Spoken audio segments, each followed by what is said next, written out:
उहुद पर्वत की घाटी एक ऐतिहासिक जगह। इस्लाम के इतिहास में उहुद की लड़ाई एक बहुत इंपॉर्टेंट चैप्टर है।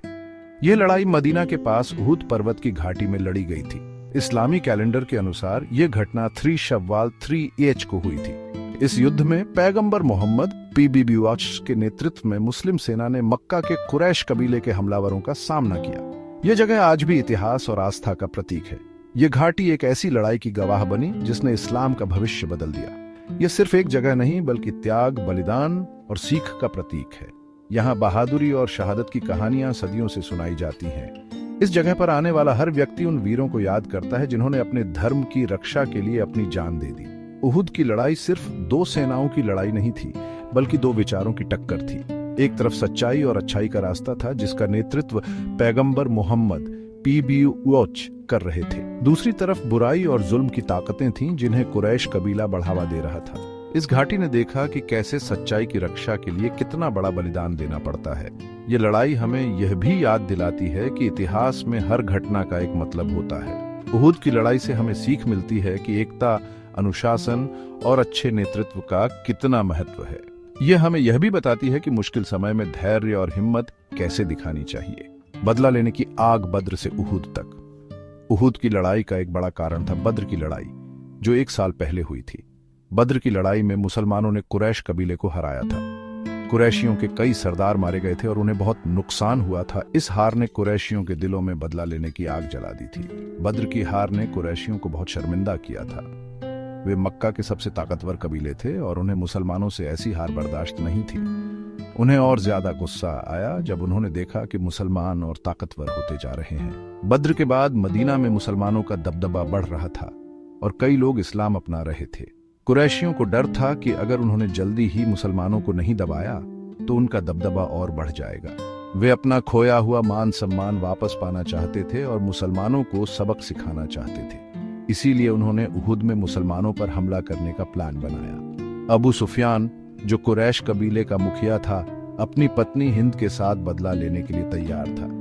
हिंद के पिता, भाई और चाचा सभी बद्र की लड़ाई में मारे गए थे। अबू सुफियान ने कुरैशियों को इकट्ठा किया और एक बहुत बड़ी सेना तैयार की। उनका मकसद था मदीना पर हमला करके मुसलमानों को खत्म कर देना। कुरैश सेना ताकतवर और बदला लेने वाला। बदला लेने के लिए बेताब कुरैशियों ने उहुद की लड़ाई के लिए एक बहुत बड़ी सेना तैयार की। उनकी सेना में 3000 अनुभवी सैनिक थे जो बद्र की हार का बदला लेने के लिए तैयार थे। उनके पास 700 ऊंट और 200 घोड़े भी थे जो उन्हें तेजी से आने जाने और हमला करने में मदद करते थे। कुरैश सेना का नेतृत्व अनुभवी और चालाक सरदार कर रहे थे। अबू सुफियान सेना का सबसे बड़ा सेनापति था, जबकि खालिद बिन वलीद जैसे महान योद्धा उनके साथ थे। यह सेना हथियारों और खाने पीने की चीजों से पूरी तरह लैस थी और अपनी ताकत पर भरोसा कर रही थी। कुरैशियों ने अपनी हार से सबक सीखा था और इस बार उन्होंने पूरी तैयारी के साथ युद्ध की योजना बनाई थी। उन्होंने मुसलमानों की ताकत और कमजोरियों को अच्छे से समझा था और उसी के हिसाब से अपनी रणनीति बनाई थी। उनका इरादा था मुसलमानों को घेर कर उन्हें पूरी तरह से खत्म कर देना। कुरैशियों का हौसला बुलंद था और वे जीत के लिए पूरी तरह से तैयार थे। बद्र की हार के बाद उन्होंने अपनी सैन्य ताकत को दोगुना कर लिया था और इस बार उन्हें पूरा यकीन था कि मुसलमान उनका सामना नहीं कर पाएंगे। कुरैश सेना मदीना की तरफ बढ़ रही थी, जैसे कोई तूफान आ रहा हो जो सब कुछ उड़ा देगा। मुस्लिम सेना, विश्वास और रणनीति का संगम। कुरैशियों की विशाल सेना का सामना करने के लिए मुसलमानों के पास बहुत कम संसाधन थे। उनकी सेना में केवल 1000 सैनिक थे, जिनमें से कई बद्र की लड़ाई में शामिल नहीं हुए थे। उनके पास केवल 100 घोड़े थे और उनके पास हथियार भी बहुत कम थे। लेकिन मुसलमानों का हौसला बुलंद था। वे अपने धर्म और अपने पैगंबर PBUH पर पूरा भरोसा करते थे। वे जानते थे कि वे अल्लाह के रास्ते में लड़ रहे हैं और अल्लाह उनकी मदद करेगा। पैगंबर मोहम्मद PBUH ने अपनी चतुराई से उहुद पर्वत को अपनी ढाल बनाने का फैसला किया। मुस्लिम सेना का नेतृत्व खुद पैगंबर मोहम्मद PBUH कर रहे थे।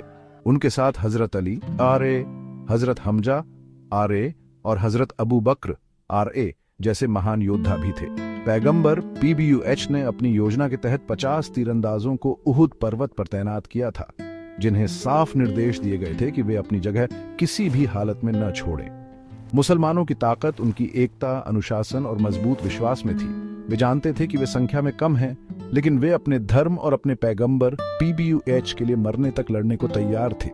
उनके दिलों में ईमान की ज्योति जल रही थी जो उन्हें ताकत और हिम्मत दे रही थी। उहुद की जंग शुरुआती जीत और अचानक हार।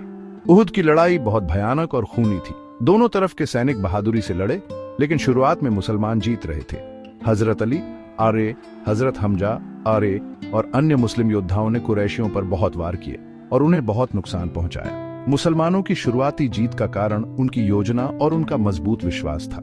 पैगंबर मोहम्मद PBUH ने बहुत ही चतुराई से युद्ध का नेतृत्व किया और मुस्लिम योद्धाओं ने उनके हर आदेश का पालन बहादुरी से किया। कुरैशियों को उम्मीद नहीं थी कि मुसलमान इतनी बहादुरी से लड़ेंगे, लेकिन मुसलमानों की जीत ज्यादा देर तक नहीं रही।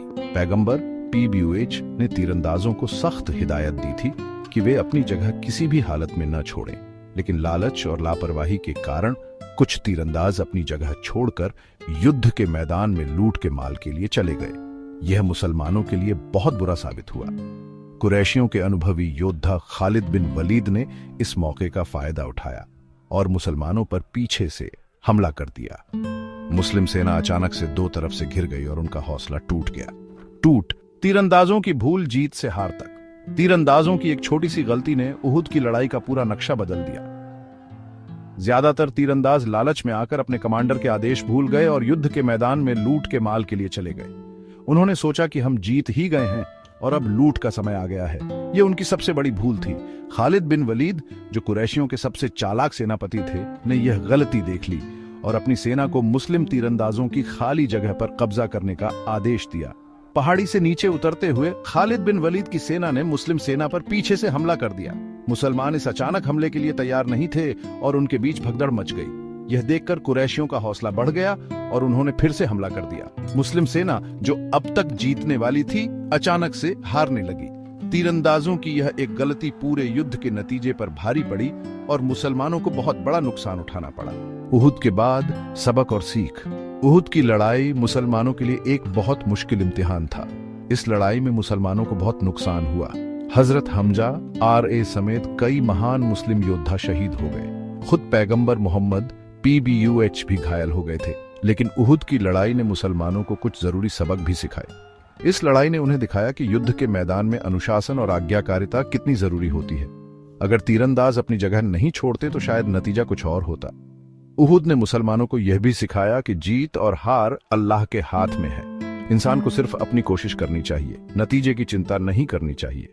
मुसलमानों ने इस लड़ाई से सीखा कि उन्हें हर समय सावधान रहना होगा और कभी भी लापरवाह नहीं होना चाहिए। उहुद की लड़ाई के बाद मुसलमानों ने अपनी गलतियों से सीखा और आगे से ऐसी गलतियां न दोहराने का फैसला किया।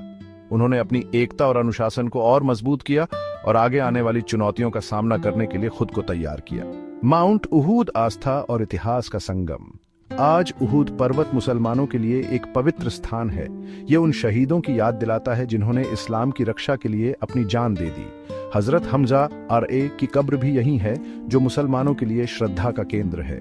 दुनिया भर से मुसलमान उहुद पर्वत की यात्रा करते हैं और उन शहीदों को श्रद्धांजलि देते हैं जिन्होंने इस्लाम के लिए अपना सब कुछ कुर्बान कर दिया। यह पर्वत मुसलमानों के लिए त्याग, बलिदान और अटूट विश्वास का प्रतीक है।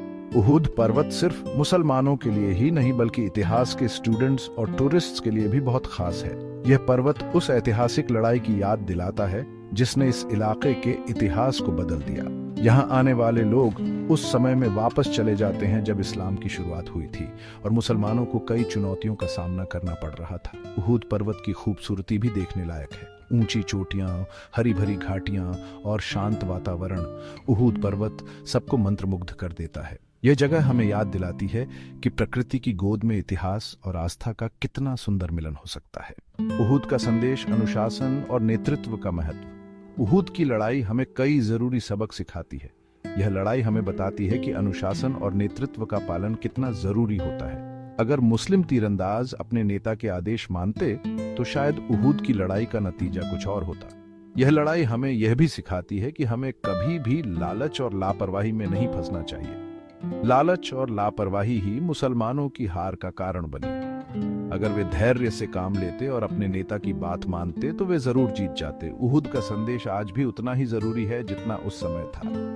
आज भी दुनिया भर में लोग लड़ाई और हिंसा का सामना कर रहे हैं। उहुद की लड़ाई हमें याद दिलाती है कि हमें हमेशा सच्चाई और अच्छाई के लिए लड़ना चाहिए, चाहे कितनी भी मुश्किलें क्यों ना आए। यह लड़ाई हमें यह भी याद दिलाती है कि हमें अपनी गलतियों से सीखना चाहिए और उन्हें फिर से नहीं दोहराना चाहिए। उहुद की लड़ाई मुसलमानों के लिए एक इम्तिहान थी, जिससे उन्होंने बहुत कुछ सीखा। यह लड़ाई हमें प्रेरित करती है कि हम भी अपनी गलतियों से सीखें और एक अच्छा भविष्य बनाएं।